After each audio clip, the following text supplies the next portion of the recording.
Hey guys, Austin here. Hope you've had a wonderful day.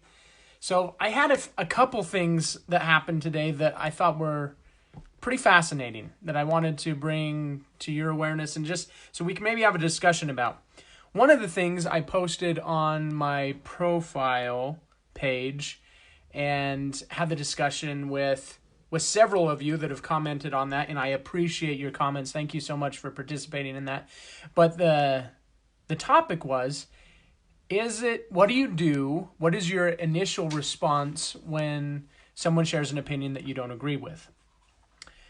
Now, why would I ask that question? A couple reasons, actually. Because first off, I see a lot of people who do not handle it very well, and their initial response when somebody gives them an opinion that they don't agree with is either to lash out, to be disrespectful, rude, try to tear the other person down, either avoids it, runs away, or, then every once in a while there's some that are actually more civil and actually have a discussion and are able to talk to one another. I think it's very important that we are able to talk one with another, to be civil, to be polite, to be respectful, because having a differing opinion, there's nothing wrong with that. The fact is, we've got billions of people on planet Earth, and we all have different ways of thinking. We have different experiences. We see things differently. There's nothing wrong with that. The good thing is, actually, when we put more perspectives together, we actually see the bigger picture.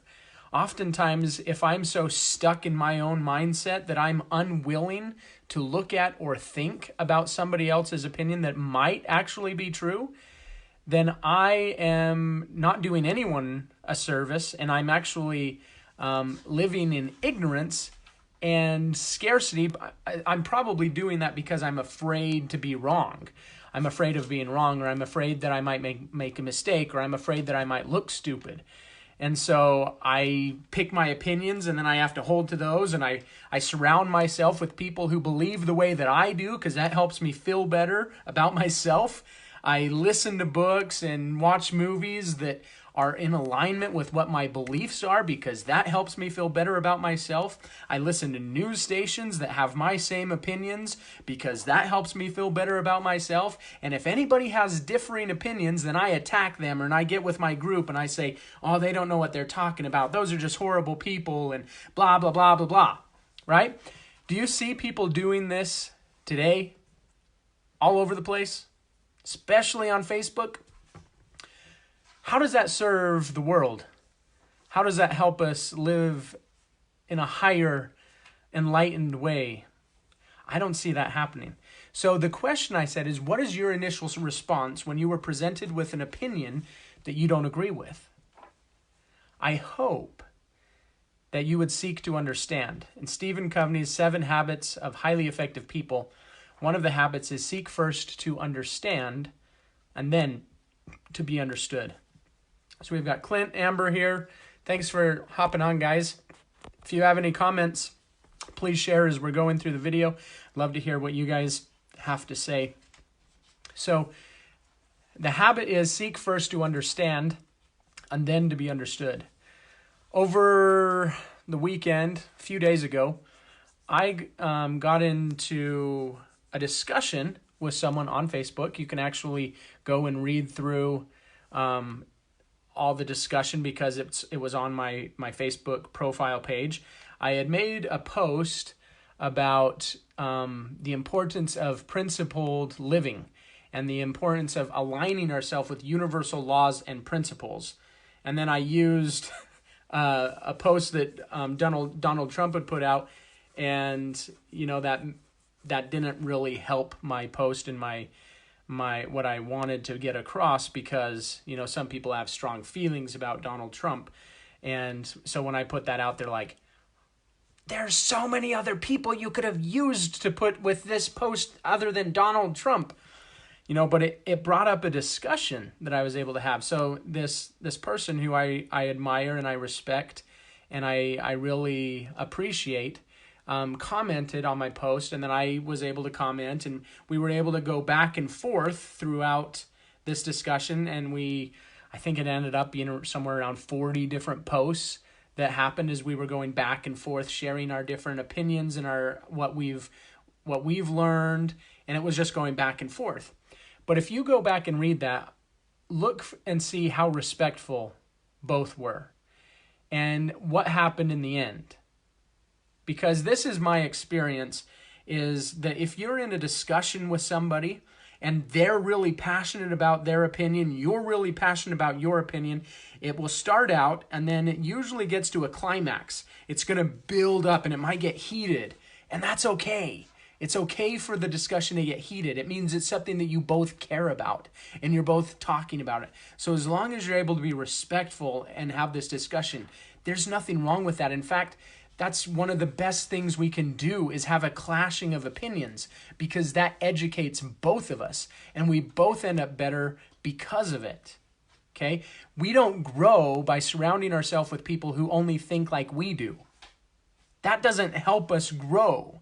Why? We grow and we learn by getting different perspectives, different ideas, looking at them, questioning our own ideas and opinions. Why do I believe this way? What is it that influenced me to have these beliefs about this situation? Are those true beliefs? Are they founded in universal laws and principles? Or is this something that it's just an opinion?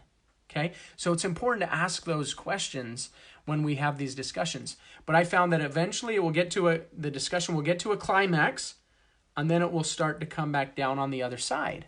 So tell me if you've had some of the same experiences when you've gotten in a heated conversation with someone because you're both passionate about your opinions and your ideas, but you stay in it, you stay respectful, and then you get to a point, and then it slowly comes down to the other side.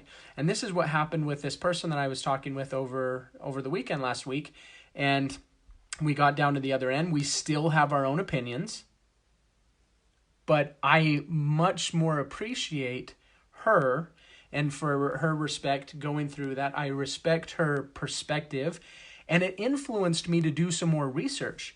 It influenced me to look at things from a different point of view, because this is someone that I value. And so I thought, if this person who I value sees things this way, there must be a reason. What might that reason be? And then I was willing to try to look at it from her perspective, try to see things a little bit differently. So I looked up things that I maybe otherwise wouldn't have looked up. I researched some things. I read some things that I might not have read before. And so I came away from that more educated. I came away from that with new ideas. And I came away from that feeling grateful for our relationship. And so this is something I hope that we all can do, is value human life, regardless of who it is or what they believe, but to value human life and to respect one another. You don't have to agree with them to respect them. It's okay to have other ideas. There's lots of ways of going about this life. It doesn't have to all be one way. Thank goodness it's not all just one way. How boring would life be if we all did things the exact same way? Man, that would not be a life that I'd like to live. So I'm grateful for the differing opinions. I'm grateful for the different ways people live, because it creates this rich experience that we get to experience in this life. And so thank you for your opinions. And I invite you to, when you come across an opinion that you disagree with, instead of lashing out, instead of fighting back, instead of surrounding yourself with those that believe like you, ask better questions. Say, how is it that they could have an opinion like that? And seek to understand. I think that will help us all be more united and bring more peace to this life, which is something I think we all want. And if you're looking for a book to read during this time, this is the book I would recommend to go with this idea. So this is The Noticer, and it says, sometimes all a person needs is a little perspective. Sometimes all a person needs is a little perspective. That's a great book that teaches this idea that it's all about gathering perspectives. And the more perspectives we gather, the more the truer picture we're able to see. We're able to see things more as how they really are. Remember the story of all the blind people that went to learn what an elephant was, and they all were touching different parts of the elephant, and they all had their different opinions about what an elephant was, right? One was touching the tusk and saying it was an elephant's like a spear, and another was touching the trunk and saying an elephant's like a snake, and then one was touching the leg and was saying an elephant's like a tree, right? So they all had their different opinions. They all had their different perspectives, and none of them were wrong. They all had an element of truth. But you don't get the full picture until you put them all together. And so think about that next time you come across someone who has an opinion that's different than yours and say, I wonder what they're seeing that I'm not. And try to see from their perspective and see if that helps you to have a truer vision of the idea and life in general. So remember that you're a miracle, you have a purpose, and so is everybody else. Everybody's a miracle. Even that person that annoys you, that irritates you, that person that you hate, they're all a miracle. Can you see the greatness in them at this time when you're feeling so distant and like you don't want to see the greatness in them? Because what if, this is something I say a lot is, how would it be that that person that you are treating horribly, if you were actually able to see the greatness in them and one day they become that celebrity that you admire, or the president of the United States, or the president of the world, right? What if they became that person? How would you feel knowing that you had known them and how you interacted with them in the past? Would you be ashamed or embarrassed because of how you acted and treated them? Or would you feel good about your relationship? This is something I hope we can all think about in all relationships that we have with anybody that we come across in life. Because it doesn't matter who you are. It doesn't matter where people are in their lives, whether they're the homeless person on the street, the drug addict, president of the United States, a movie star, the grocer at the grocery store. It doesn't matter who you are. Each and every one of these people are miracles and that have good to offer to the world and are here to teach us. And so are we willing to serve them? Are we willing to love them and see the greatness in them, regardless of where they are in their life at this moment? So this is a lesson that I learned in my book, A Maggot's Life, The Power of Belief, because there was a time when I was struggling with a student at the school, and she just seemed to keep struggling, keep making the same mistakes, and just was pushing back and wasn't figuring it out. And I thought, man, how can we help the student to progress? She doesn't seem to get it.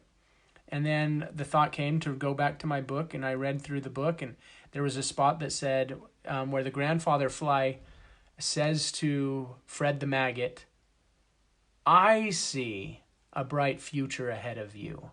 I see you flying above your circumstances and making a great life for yourself and your future family. You just have to want it and believe it yourself. You can do it. And he said that because Fred at the time said, what do you expect of me? I'm nothing but a little maggot. I'm an orphan. I was left alone. Blah. And then he shared with him all the excuses and all the reasons why his life couldn't be better.